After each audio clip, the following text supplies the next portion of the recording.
सकता है। अगर वह तो उसका पद रिक्त हो जाएगा, या उसका कार्यकाल पूरा हो जाए तो उसका पद रिक्त हो जाएगा। परंतु यदि उसको हटाया जाता है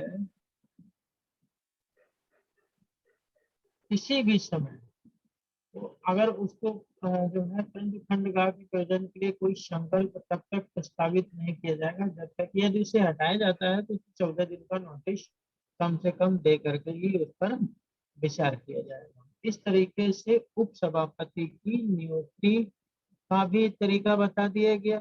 उप सभापति की नियुक्ति का तरीका यह है कि उसको राज्यसभा के द्वारा जो है सेलेक्ट किया जाता है, और उसको हटाया भी इन 3 कंडीशंस के द्वारा जा सकता है। अब आगे जो हम लोग आज जिन बिंदुओं पर बात करने जा रहे हैं वह है आर्टिकल 91। आर्टिकल 91 में कह रहे हैं कि सभापति के पद के कर्तव्यों का पालन करने या सभापति के रूप में कार्य करने की उप सभापति या अन्य व्यक्ति की शक्ति है। तो जो उप सभापति है वह सभापति के रूप में कब कार्य कर सकेगा, क्योंकि जो उपराष्ट्रपति है वही सभापति का पद धारित करता है, और उप उप सभापति ऐसी कौन सी परिस्थितियां उत्पन्न हो जाएंगी जब वह सभापति के रूप में कार्य कर सकेगा। दूसरा कि क्या कोई अन्य व्यक्ति भी जो है उप सभापति की तरह काम कर सकेगा, इन बिंदुओं पर जो है चर्चा होनी है।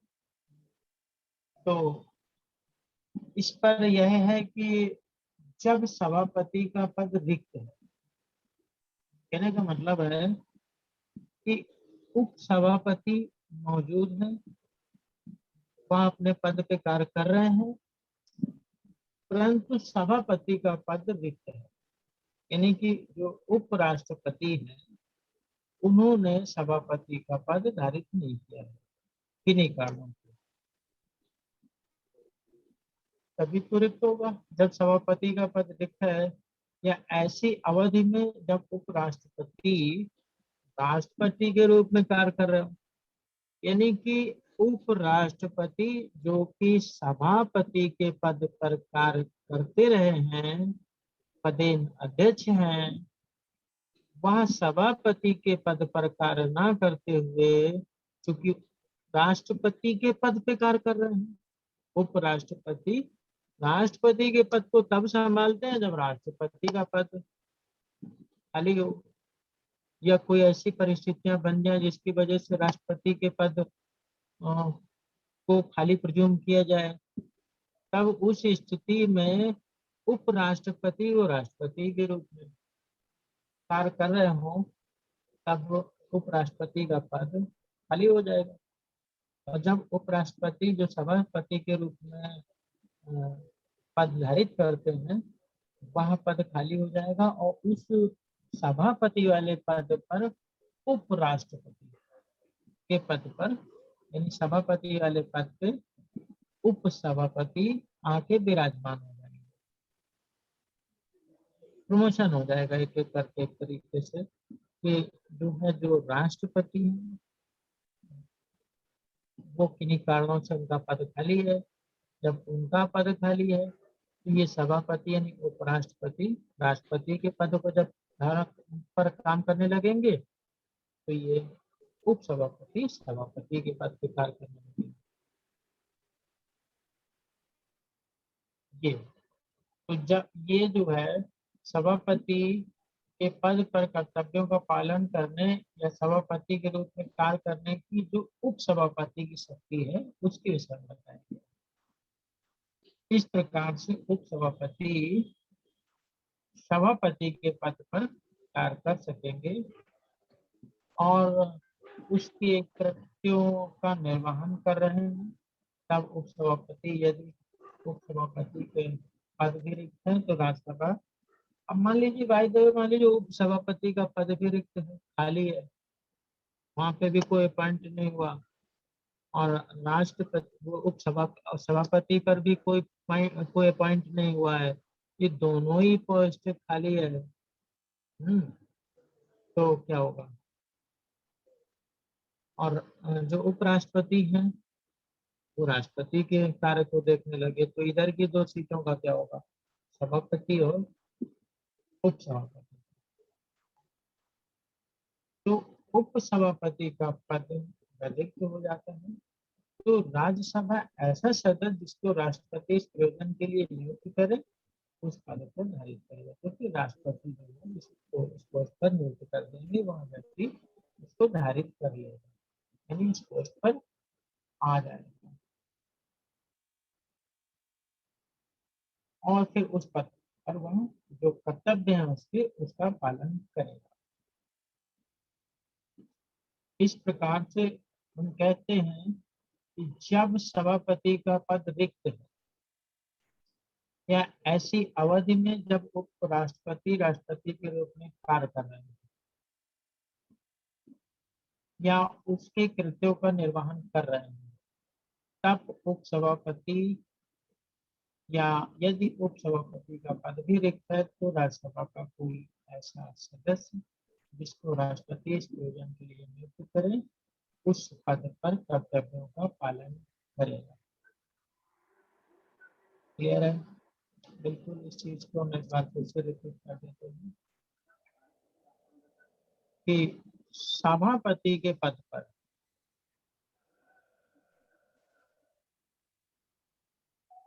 उप जो है सभापति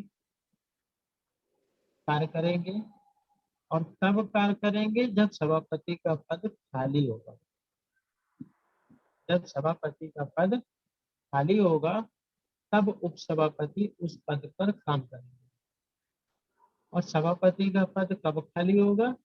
तो इसके दो कारण हो सकते हैं, या तो वो शुरू से ही खाली हो, उस पर कोई पॉइंट ही नहीं हुआ हो, या सभापति के रूप में जो उपराष्ट्रपति काम कर रहे हैं वह राष्ट्रपति का कार्य देखने लगे, तो फिर जो है सभापति के कार्य को उपसभापति देखेंगे। अब बाई द वे मान लो कि उपसभापति भी जो है नियुक्त नहीं हुआ है, तब क्या होगा? तब ऐसी स्थिति में राष्ट्रपति जो है राज्यसभा के अंदर उक्त प्रयोजन के लिए, उक्त आशय के लिए जो है किसी व्यक्ति को, राज्यसभा के किसी सदस्य को नियुक्त करेंगे और फिर वह उन कर्तव्यों का पालन करेगा। ये है पॉइंट नंबर 190 का।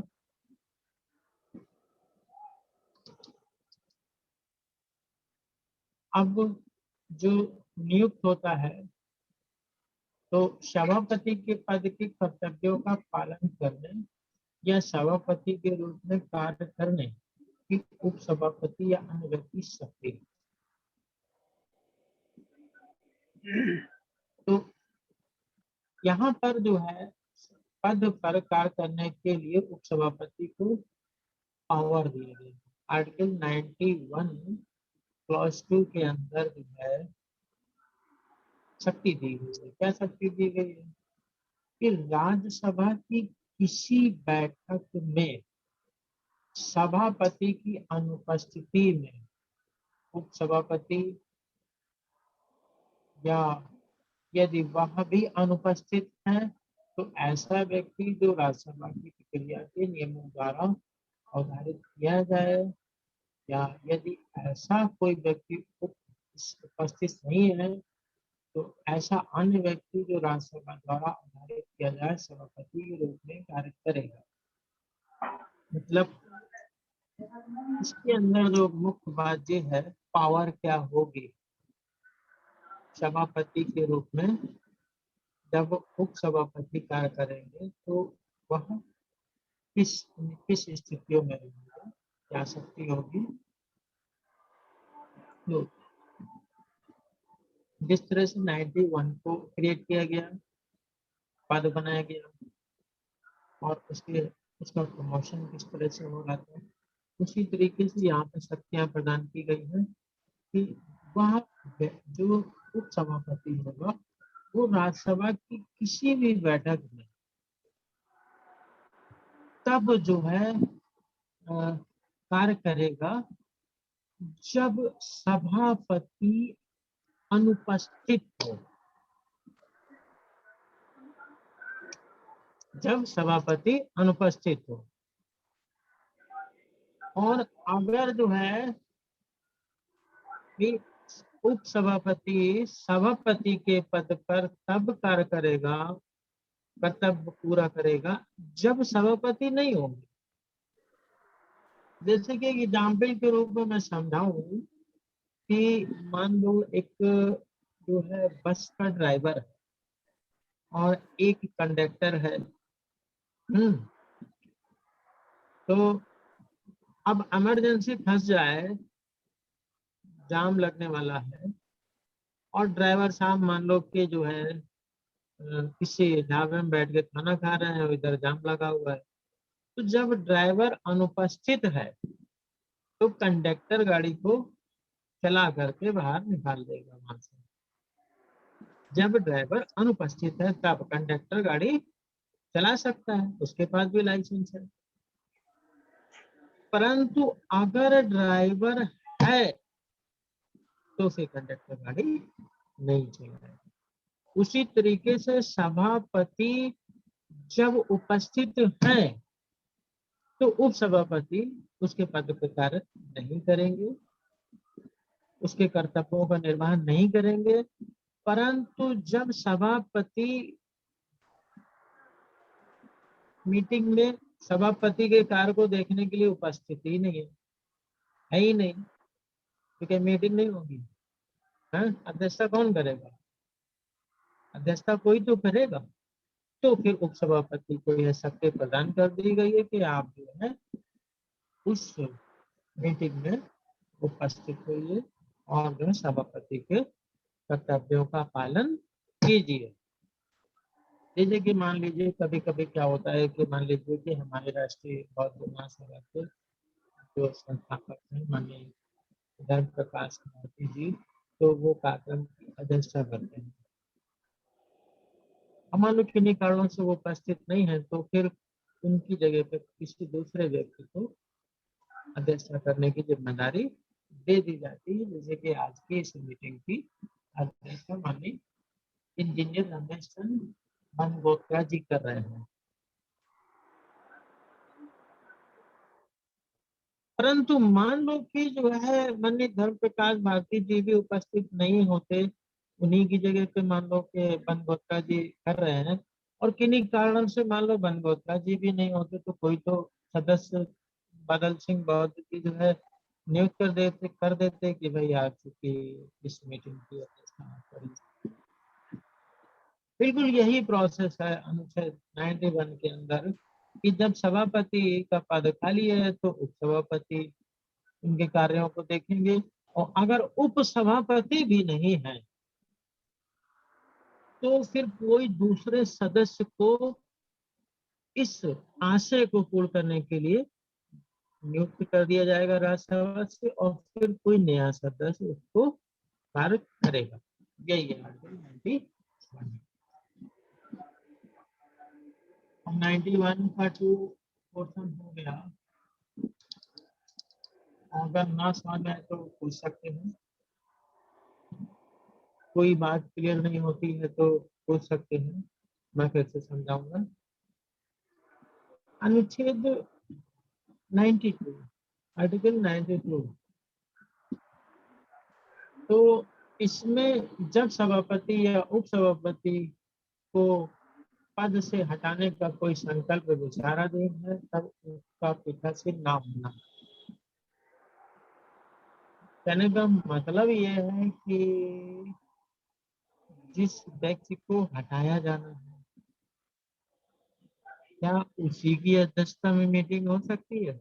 नहीं हो सकती, क्योंकि अध्यक्षता तो कंक्लूज करने वाली बात होती है? तो फाइनल तो स्पीच अध्यक्ष की होती है। जिस व्यक्ति को हटाया जाना है वो अध्यक्षता नहीं कर सकता मीटिंग की। हाँ, तो बिल्कुल उसी पैटर्न पे आर्टिकल 92 है। 92 वन में क्या है कि राज्यसभा की किसी बैठक में जब उपराष्ट्रपति को उसके पद से हटाने का संकल्प विचारा देना है, यानी राज्यसभा की कोई बैठक हो रही है, उस बैठक के अंदर जो उपराष्ट्रपति यानी कि जो सभापति महोदय है उनको हटाने का संकल्प प्रस्तुत किया जा चुका है 14 दिन पहले, और अब उनको हटाने के संकल्प पे विचार चल रहा है कि उनको हटाया जाए या ना हटाया जाए। लेकिन इस विचार को करने के लिए जो सभापति उस मीटिंग की अध्यक्षता करते हैं, क्या जिसको हटाया जाना वह मीटिंग की अध्यक्षता कर सकता है? नहीं। इसलिए इस आर्टिकल के अंदर साफ साफ कहा गया है कि राज्यसभा की किसी बैठक में जब उपराष्ट्रपति को उसके पद से हटाने के संकल्प पे विचार चल रहा है, तब उपराष्ट्रपति यानी सभापति महोदय उसकी अध्यक्षता नहीं करेंगे, यानी पीठासीन नहीं रहेंगे, पीठासीन नहीं रहेंगे। उसी तरीके से नेक्स्ट है उपसभापति को भी अगर जो है उसके पद से हटाने के लिए प्रक्रिया चल रही है तो उपसभापति भी पीठासीन अधिकारी नहीं होंगे। यहाँ पर एक इसको हम जोड़ते हैं, एक सिद्धांत है नेचुरल जस्टिस का सिद्धांत। इसको हम नैसर्गिक न्याय भी कहते हैं, और वो जो है उसका अंदर जो है एक सिद्धांत के अंदर एक पॉइंट है कि उसमें दो सिद्धांत होते हैं नैसर्गिक न्याय के सिद्धांत में, कि न्याय का जो सिद्धांत है जस्टिस का, उसका उसका एक पॉइंट यह है कि पक्षपात नहीं होना चाहिए, और पक्षपात से बचने के लिए उसमें एक पॉइंट एस्टेब्लिश हुआ है कि दूसरे पक्ष को भी सुनो, दूसरे पक्ष को भी सुनो। और उसके बाद एक सिद्धांत और है न्यायाधीश के लिए है दोनों। दूसरा सिद्धांत उसी में ये है कि हितप्रद व्यक्ति अपने मामले में न्यायाधीश नहीं हो सकता। ये दो बिंदु में नेचुरल जस्टिस का सिद्धांत है। अगर इसका वायलेशन करते हुए न्यायाधीश निर्णय करता है तो उसके द्वारा निर्णय को शून्य करणी निर्णय कहा जाता है, और न्यायालय द्वारा उसके द्वारा दिए गए निर्णय को चैलेंज करके उसके निर्णय को शून्य करार करवाया जा सकता है। ऐसा क्या है? तो नेचुरल जस्टिस की बात जब हम करते हैं तो यहाँ पर देखते हैं, ऐसे समझ लीजिए, सिंपल सी बात है कि मान लीजिए कि आप के परिवार में जो है दो बेटे हैं, दो बच्चे हैं, एक बेटी है एक बेटा है, और दोनों ही झगड़ा करते हैं आपस में, और झगड़ा करने के बाद आते हैं तो सिर्फ एक पक्ष को सुन लिया जाए, यानी बेटे की बात को सुन लिया जाए और बेटे की बात को ना सुना जाए और निर्णय कर दिया जाए, तो वह निर्णय पक्षपातपूर्ण निर्णय हो। इसलिए सिद्धांत ये कहता है कि दूसरे पक्ष को भी सुनो, यानी बेटी को भी सुनो और बेटे को भी सुनो, और फिर तर्क, साक्ष्य और तथ्य के आधार पर निर्णय किया जाए। जो लोग एक तरफा सुनते हैं, एक की ही बात सुनते हैं और निर्णय पर पहुंच जाते हैं, और तो उनका निर्णय जो है शून्य करने ही होता है। ये एक सामान्य सी बात है। इसी सामान्य सी बात को न्यायाधीश के ऊपर एक बाध्यकारी नियम के रूप में रखा गया है कि दोनों पक्ष को सुनो। यानी एक व्यक्ति कोर्ट में आता है और केस लगा के चला जाता है और सिर्फ उसी को सुन लिया जाए और जिसके विरुद्ध केस लगाया गया है उसको ना सुना जाए और निर्णय कर दिया जाए तो दूसरे पक्ष के साथ अन्याय होगा, न्याय नहीं होगा। तो इसलिए सिद्धांत रखा गया है कि उसको भी सुनो। ये है दूसरा पॉइंट जो हित प्रद व्यक्ति का मामला है कि जिस व्यक्ति का केस में इंटरेस्ट हो, अपने ही मामले में न्यायाधीश आदमी नहीं हो सकता। पता चला हम पर ही भ्रष्टाचार का केस बना हुआ है, मान लो कि अमुक जज ने फला फला से, भाई दबे मान लो केस के लिए बता रहा हूँ कि ए ने, एक कोई न्यायाधीश है, उसने जो है किसी से पैसा ले लिया, भ्रष्टाचार कर दिया। अब वह भ्रष्टाचार का केस उसी की अदालत में उसी के द्वारा सुना नहीं जा सकता, क्योंकि अब मामला उसका खुद का चल रहा है और अपने मामले में वो न्यायाधीश नहीं हो सकता।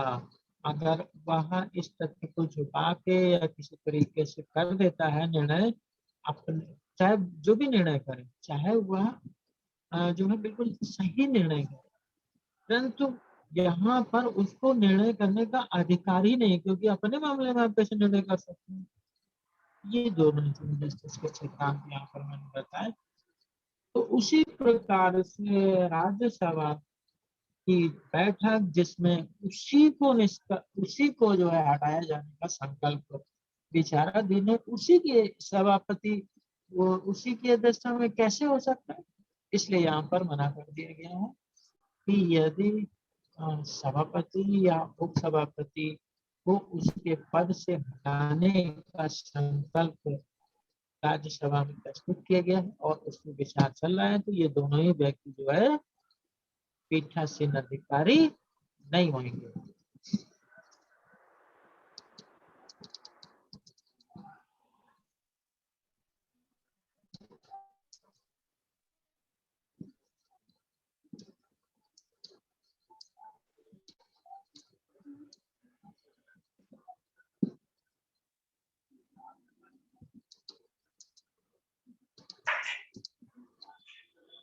नेक्स्ट आर्टिकल 92 के अंदर 92 पॉइंट नंबर 2 में क्या कह रहा है कि जब उपराष्ट्रपति को उसके पद से हटाने का कोई संकल्प राज्यसभा में विचाराधीन है, तब सभापति को राज्यसभा में बोलने और उसकी कार्रवाइयों में अन्यथा भाग लेने का अधिकार होता।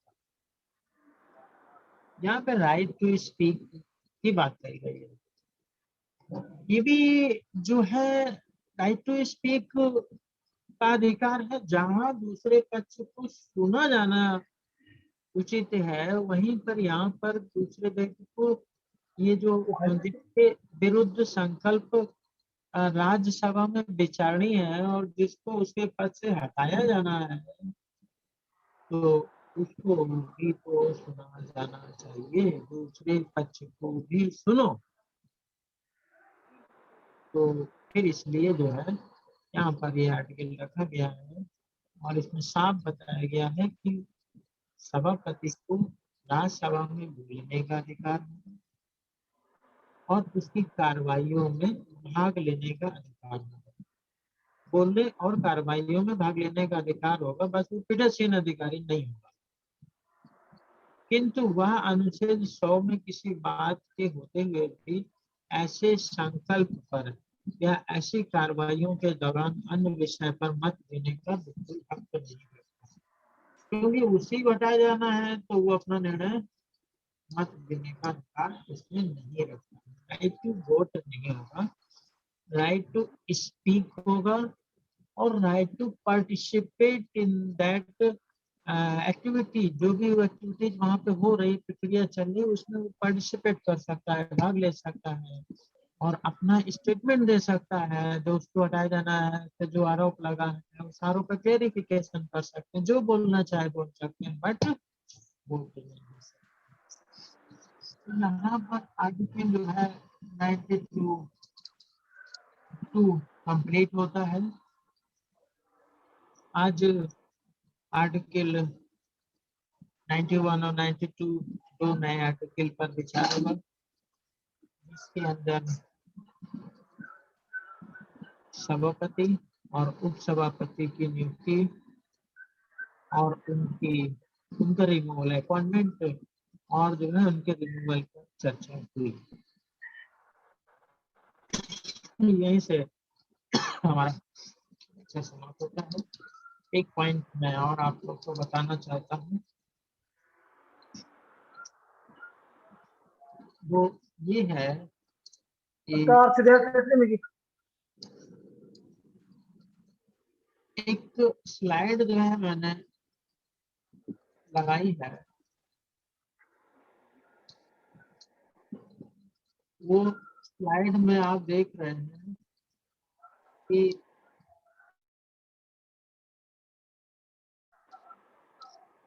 संविधान और भारतीय गणतंत्र करके एक वीडियो का लिंक है, और उसके नीचे राष्ट्रीय बौद्ध महासभा, ये यूट्यूब चैनल है जिसका नाम है आरबीएम इंडिया।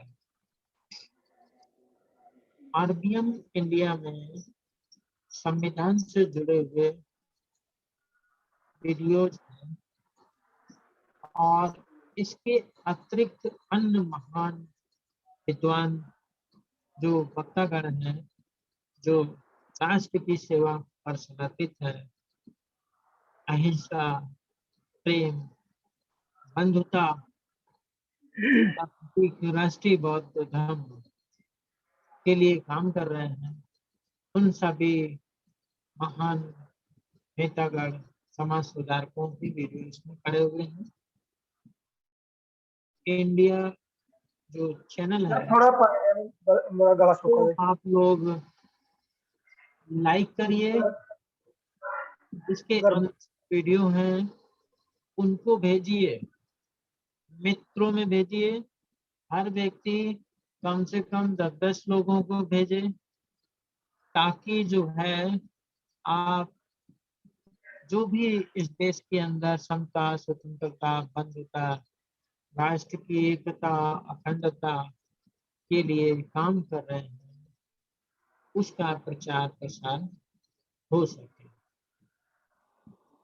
और देश के अंदर अहिंसा को बढ़ावा दिया जा सके, हिंसा को रोका जा सके, शांति को बढ़ाया जा सके, अशांति को रोका जा सके, संविधान के अनुसार देश को चलाने के लिए नागरिकों को जिम्मेदारी दी जा सके और संविधान की जानकारी लोगों तक पहुंचाई जा सके। इसलिए ये एक टूल्स है, टूल्स का इस्तेमाल करके वैचारिक क्रांति की जा सकती है। तो इसलिए जरूरी है कि राष्ट्रीय बौद्ध महासभा के आरबीएम इंडिया चैनल को सब्सक्राइब करवाएं, लाइक करवाएं। जितनी मेहनत हम कन्वेंशन में करते हैं, उतनी ही मेहनत इस चैनल के प्रचार प्रसार में भी करें, ताकि ज्यादा से ज्यादा लोग जो है इस चैनल को सब्सक्राइब कर सकें, इसमें जो मटेरियल पड़ा हुआ है उसको सुन सके और बड़े पैमाने पर जो है इस देश के अंदर समता, स्वतंत्रता, बंधुता और संविधान का बुलाया जा सके। जय भीम, नमो बुद्धाय। जय भीम, नमो बुद्धाय जी। साहब ने बड़े सरल तरीके से संविधान वाचन और संविधान के जो प्रयोजन है उनको बताया। तो एक हैंड रेज हुआ था डॉक्टर BS गौतम जी का। मैं चाहता हूं कि जो उनका कोई प्रश्न है वो भी आज प्रोफेसर साहब से पूछ लें, तो अगर रह गया तो फिर रह ही जाता है। हैंड रेज हुआ था तो मैं होस्ट जी को ये निवेदन करना चाहूँगा कि BS गौतम साहब का माइक अनम्यूट करें ताकि वो अपना जो सवाल है वो रख सकें संविधान के संबंध में।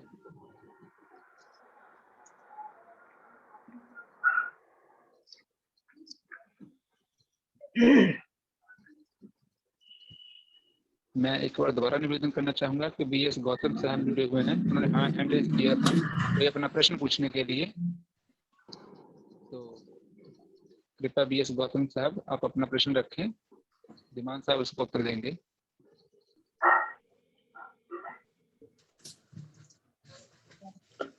अगर आप माइक का इस्तेमाल नहीं कर पा रहे हैं तो आप मैसेज में प्रश्न कर लीजिए। माइक अनम्यूट है BS गौतम साहब का, रख सकते हैं।